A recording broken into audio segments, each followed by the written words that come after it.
Hi, my dear YouTube fragrance friends. Welcome to my channel. I hope you are having a fantastic day, guys. And myself, I was testing perfumes, guys. Did you guys tested perfumes as well recently? Have you guys experimented with your perfumes? Have you guys like tried some kind of perfumes that you were afraid to try, or perfumes that you don't like, or perfumes that you just reject wearing or neglect wearing, or perfumes that you just put on your shelves and you never try? Have you used those perfumes? Because I would guys recommend you to to go through this line of perfumes that you have and try to experiment, try to wear it, try to see perhaps they are worth actually giving it a shot. For an example, I show you guys, like, I started my week with this type of strong perfume, strong perfume like this one. It's a Fragrance World perfume. I will show you guys. Now I show you guys this perfume. I'm going to show you this perfume too. Both names are Ameer Al Oudh. This one and that one. Just one is by Fragrance World. The other one, guys, is by Lattafa, guys. And then I'm going to show you this molecule perfume, eccentric molecules. And then, guys, I'm going to be speaking about this perfume by Ard Al Zafran, Middle Eastern perfumes. And I will show you what did I think about it today. I was wearing it, guys.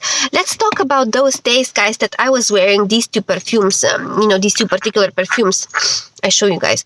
They both named Ameer Al Oudh. Just one of them is VIP, and I made a mistake while purchasing it on Amazon. I bought this dark version, and I wanted to buy this light version, Lattafa one, because Lattafa one, like this particular one, guys, is due for by the fireplace, and I always, guys, was wondering, what is this about? What is this about, guys? This Ameer Al Oudh, like this, that by the fireplace. And, because Lattafa one is dupe. So I thought, I just wrote Ameer Al Oudh on, and then it turned out this came up to me, Ameer Al Oudh, this dark version. And I thought that's the same thing, but actually that's by the Fragrance World, guys. And that's another brand. And it was nothing near similar to this one. They are different things.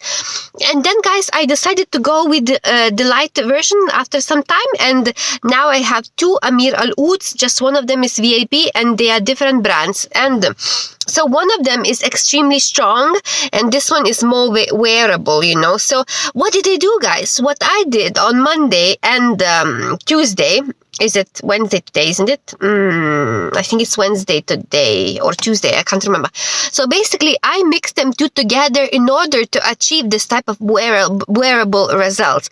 So this light version smells like a smoky type of caramelly sweet type of vanilla, extremely type of unique, pleasant, smoky perfume that you could wear, and plus it lasts very long, and plus it kind of floats around you. That smell that is very cozy. This perfume, guys, is a cozy perfume, very cozy perfume. And this dark version, VIP, this particular one is actually strong. There is this type of strong oud that is a little bit maybe too strong, not super wearable, maybe slightly more masculine, but there is also something quite pleasant in it as well. Some kind of like a flavor of seems like a coffee or something that is kind of reminds you of something, but you wouldn't even sure what, So this perfume, guys, I wear sometimes on Sundays when I just want to wear something a little bit, stronger. So I mixed them, guys, together, and I reached this type of a result that would come through. Sometimes would poke through the dark version of Ameer Al Oudh, sometimes this caramelized version, and they both actually supplemented each other, and I was feeling quite well, So I was feeling, guys, quite grounded, these 2 days when I was wearing the, mixed perfumes of these two together, and because I would feel the both souls of this perfume, one would be peak out as a strong, sharp perfume, and the other would just kind of blend through and would kind of would blend together and kind of minimize a little bit the effect of this strong perfume. So have you guys seen this perfume by Fragrance World? Do you guys have perfume? Do you guys recommend any perfume by the Fragrance World, because that's another Middle Eastern brand that not many people kind of are aware, and I wouldn't even be aware if I would never make this mistake by purchasing wrong perfume. I wonder, is there any nice perfume that Fragrance World would have, you know, and what are they about in general? I'm not familiar. Everybody knows Lattafa, so that's like Lattafa is like, you know, like guys, like a safe type of purchase, you know, Lattafa. But what about Fragrance World? So I have this perfume, and if you are a person, guys, that really likes strong perfumes, you know, this is the one, Ameer Al Oudh VIP strong perfume. Strong. I talk about strong oud perfume. So these two perfumes, they are both Ameer Al Oudh. Can you imagine? I couldn't imagine, but now I know, guys, after making such a mistake by purchasing on Amazon. So that's all, guys. I'm gonna put back these two perfumes, and we can I show you right now how the box looks like. So that's Fragrance World, you know, Ameer Al Oudh VIP version, and the box of Lattafa, guys, looked like this type of Ameer Al Oudh, you know, that type of bright box. So don't make this mistake anymore. But even if you make a mistake, actually it's quite a joyous experience, because it's like adventure, guys. And now what we have, so today, guys, my scent of the day was, I show you guys these two perfume. One of them, guys, is Eccentric Molecules 01. I show you Eccentric Molecules 01. I want to tell you that I started my journey with Eccentric Molecules 01, and I was fascinated by how much compliments it would get me.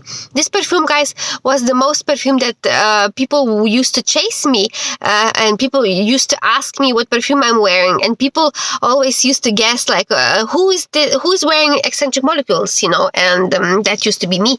And this perfume, you know, from this perfume, my excitement for the perfumes, guys, was born. Even though, so this excitement, guys, was lasting for me, you know, for like maybe about like 2 years. And even now, I still feel excited when I have some kind of event, or when I need to go somewhere, or when I'm socializing. If I want to wear perfume that will make me feel cozy and kind of prepared for the day, this perfume would be standing, guys, in my shelf and ready to be sprayed. And this perfume would be always the one. It's my signature scent, guys, my signature scent. Since I tried this, guys, I also start trying other perfumes, like from Eccentric Molecules, like O2, it gave me compliments. O3, you know, vetiver perfume, it gave me compliments. And O4, it didn't give me compliments, but it gave, guys, to someone else. And they all are actually excellent perfumes, because they smell kind of clean, you know, clean type of, some of them smells fresh, like vetiver, Eccentric Molecules 03, and the simplicity of them is just kind of amazing. Like 01, for example, it always kind of makes me feel clean, and this is a great layering scent, guys. But I tell you, experience of today, I'm going to I wonder if I just got to spray one more time. Let me tell you, guys, today's experience was, I sprayed this particular perfume with this one, is Arossat Al Emarat. Arossat Al Emarat, I show you. Arossat Al Emarat. Arossat Al Emarat by Ard Al Zafran. And this perfume is on the cheaper side, guys. Cheaper side, you know. And you know, I bought it purely because of the bottle, and didn't expect much, you know, like from it, because it was so cheap. I thought it's gonna be maybe some kind of freshie that I could just spray it around. Like I was expecting maybe it will be something like Dirham Vardi, you know, from Ard Al Zafran. So the results, I was surprised at the beginning by the smell, because it was quite feminine, guys. The bottle, look at the bottle. That's exactly, guys, why I bought it. So the smell was floral, feminine perfume. But like especially today, guys, the projection and longevity a little bit disappointed me, because after 3 hours I wasn't feeling this perfume anymore. You know, I wasn't feeling it at all. Like right now I don't feel anything, even though I tried to layer this perfume, guys, with my favorite perfume from Eccentric Molecules. I am not feeling it anymore. Maybe because, you know, my nose got adjusted or something, but the longevity is not the greatest. Like if you like light perfumes, go with this one. It's not gonna be that type of oud perfume. There is no oud in this perfume. Like there is no, it's more like a bergamot, you know, floral citrus notes there. That seems to be extremely pleasant, but for some kind of reason, you know, guys, the longevity wasn't the greatest. You know, that's the negative thing, and it wasn't surprising me today, like at all. Maybe at the beginning, first 2 hours, you know, perhaps, you know, it was worse, guys, using this perfume, but after longevity wasn't the greatest. But you know, you can always, guys, maybe like if you have this big bottle, you know, you can always, guys, respray it, you know, this perfume, like who cares? And then, guys, I want to talk to you about the, you know, as well, that the packaging was very poorly made. As you can see, it's leaking.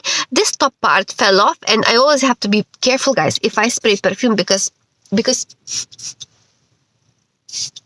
you know, because everything, guys, it falls away. This is the most type of packaging that was falling away for me.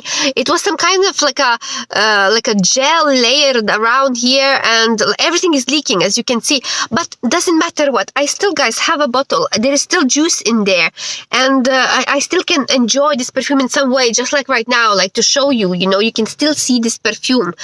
So that would be the reason. And this perfume, you know, if it would be standing in your collection, is the great thing, isn't it? So my situation was like this: buy this perfume if you want cheap perfume and not strong perfume. Don't expect this perfume to have projection or great longevity, but the smell of it is nice, guys. The smell of it is nice. Arossat Al Emarat by Ard Al Zafran. This perfume, if you want to get compliments, you should try this perfume. The only thing is that it's a little bit expensive. You will get compliments while wearing this perfume, guys. That's what I would like to say to you. Like, this is unisex, but I would say maybe slightly leaning towards feminine, because it's kind of woody, you know. But it's unisex, guys, like definitely unisex. And then, if you, this is, guys, Fragrance World, my first perfume, only for those people who like sharp, strong perfumes, like Middle Eastern vibe, you know, Middle Eastern vibe, oud perfumes, something sharp, something perhaps not as extremely wearable, but if you are that type of person, that's the perfume for you, guys. And then if you want, guys, perfume that easy to like and quite unique in a smoky way, caramelized way, vanilla caramelized way, this perfume, guys, is for you. Many people like it. A lot of people like it so much, guys, that you wouldn't even believe. And very wearable perfume, very perfect for winter time or for any type of time whenever you want to feel cozy. My two cozy perfumes, guys, is Ragba, and for example this one as well. And Ragba is in a woody way, and this one, guys, is kind of in a sweet smoky way, you know, and you can always feel extremely cozy while wearing these perfumes. So that would be my story of the day. I hope you guys are feeling so fantastic, and I am hoping to come back to you another time.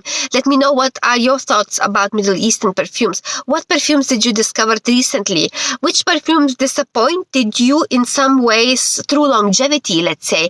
And what perfume is your favorite these few days, you know? So that's all, guys. I'll be back to you soon. Have a fantastic day. Bye-bye, guys. See you soon.